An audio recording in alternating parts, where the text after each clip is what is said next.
Hello, BookTube, and welcome to another nonfiction vlog, to the third of three, the wrap-up episode for Orlando Fige's Natasha's Dance, A Cultural History of Russia. Now, I actually finished this book on the last day of 2023, but the reason you've waited so long to get this content was because I made no end of new content over the Christmas and New Year period. So there was lots of editing and scheduling, and of course it was only after all that was done that I could sit down and write this script.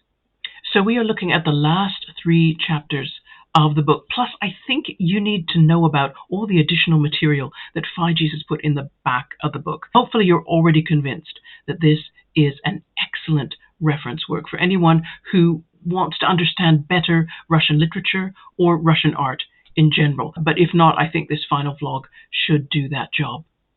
Chapter 6, which is where we've got to, is entitled Descendants of Genghis Khan. And it reminded me of a point that was made by Jared Diamond in his book Guns, Germs, and Steel. And if you haven't seen my review about that book, go to my nonfiction reviews playlist. Gonna get back down towards the beginning. It was very early on, and you should find it there. Jared talked about the Central Asian Plain, and that's the area pretty much that you can see in dark orange on this map for primitive humans traveling by foot and carrying or hauling their belongings. There was a natural thoroughfare across Europe and Asia at a certain latitude, and it is called the Eurasian Steppe. You can type that into Wikipedia and you'll see a map very much like this one marking the area. It's about 5,000 miles wide, and it starts roughly from the Danube River in Eastern Europe and extends across Asia as far as China. And it was the predecessor for what we know as the ancient Silk Road, and many, many different peoples traveled over it and settled round it. And as it happens, modern-day Russia holds the largest number of these different ethnic groups.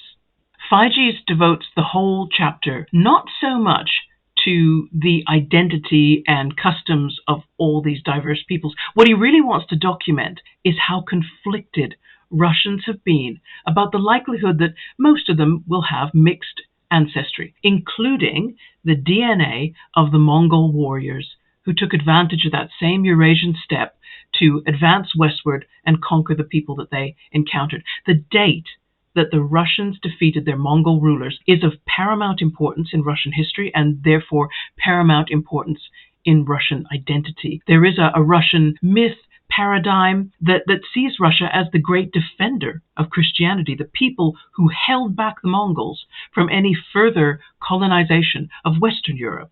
And running alongside that identity paradigm is this other contradictory myth that almost revels in having Mongol DNA. It almost revels in the expression of Asiatic harshness and militarism that was part of Khan's culture in his empire. And then there's also a fascination with any pre-Christian religious practices amongst the various groups of people in the Russian Empire and their folk customs. It's a very strange, contradictory cultural setup. So to illustrate this strange contradiction, I'd like to read a passage that starts on page 363 of the paperback version.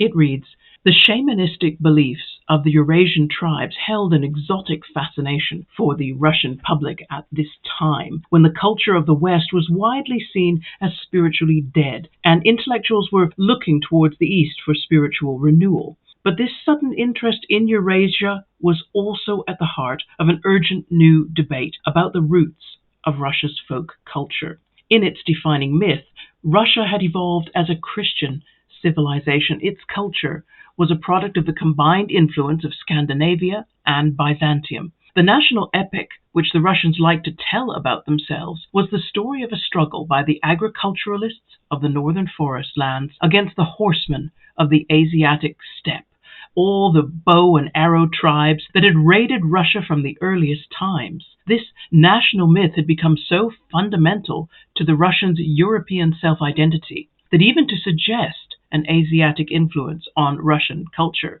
was to invite charges of treason. In the final decades of the 19th century, however, cultural attitudes shifted. As the empire spread across the Asian steppe, there was a growing movement to embrace its cultures as a part of Russia's own.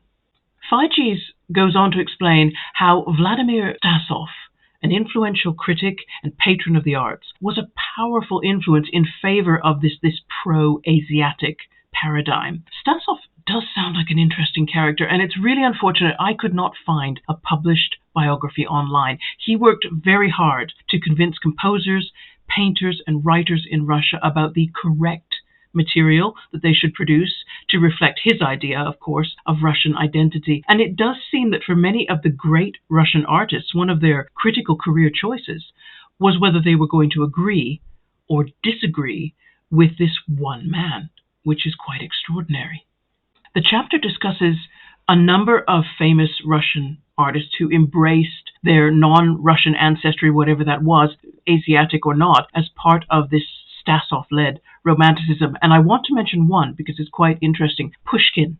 I didn't know this. Pushkin had an Ethiopian great-grandfather. Now, this man was actually brought to Russia as a gift for the Emperor Peter the Great. But what's interesting is that the emperor had him educated in France, and eventually Pushkin's great-grandfather rose to the rank of Major General under the Empress Elizabeth, and he received an estate and 1,400 serfs. And Feiges also talks about the greater Russian landscape, the vastness of those steppes with their empty spaces and their wildness and their desertion, and how it inspired written and visual art during the 19th century. And he emphasizes the work of the painter Isaac Levitan and his friend, who we know better as the writer Anton Chekhov. It's important to note, though, that the chapter ends by stating that the conflicted feelings that Russians had towards Asiatic culture as opposed to Christian European culture, it didn't resolve. It continued, with people ranging themselves along one side of the viewpoint or the other. Chapter 7 is titled Russia Through the Soviet Lens. And I'm pretty sure for anybody, this will be the most difficult chapter if you're going to read Feiges. I already knew to some extent what was coming. The person who watches television years ago introduced me to the music of Dmitri Shostakovich. And it's impossible to take an interest in Shostakovich without learning about the bizarre phenomenon, which was the Soviet crusade to define correct artistic expression in service of the proletariat revolution.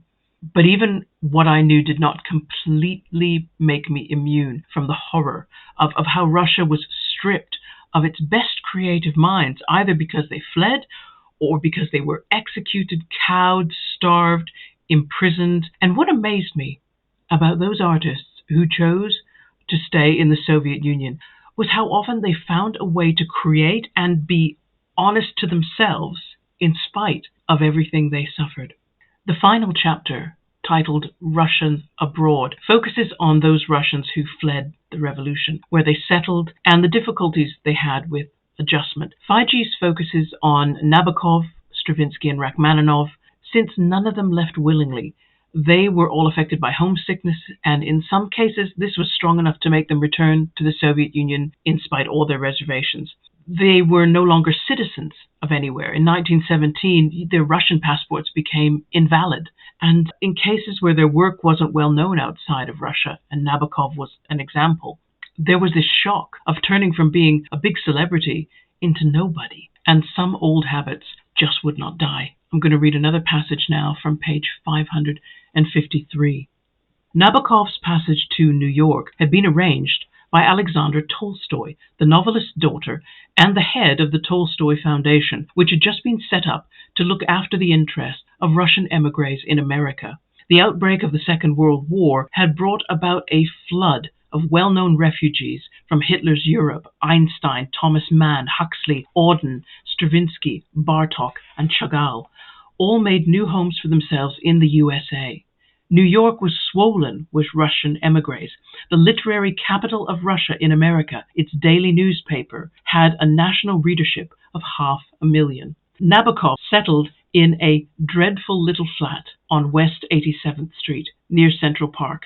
As a writer, Nabokov was not well known among the émigrés in the USA until the scandal and success of Lolita, completed in 1952 but not published until 1955. He struggled to survive from his writing, like the hero of his novel, Penin, 1957. He was forced to make his living from temporary lecturing jobs at, among other universities, Stanford, Wellesley, and Cornell. Not that his financial hardship reduced Nabokov's considerable pride. When Rachmaninoff sent the struggling writer some of his old clothes, Nabokov, who was something of a dandy and the son of possibly the best-dressed man in the entire history of St. Petersburg, returned the suits to the composer, complaining that they had been tailored, quote, in the period of the prelude. The chapter closes by describing the cultural changes that came with the death of Stalin and the Khrushchev thaw, but just so that you're aware, Figes does not take his cultural history beyond, apart from the odd mention of things that might have happened in the Brezhnev era. Okay, so let's look at the end bits of this book. In fact, I'll try and make my video capture device a little bit bigger so I can maybe show you. Here we go. Okay, so at the end of the text, the author has provided another 150 pages of additional resource. And let's see if I can get to the beginning of them. You have got, starting with the notes, there's 150 pages of notes at the back, and there are 1,324 notes in total. And that's followed by a glossary of Russian terms.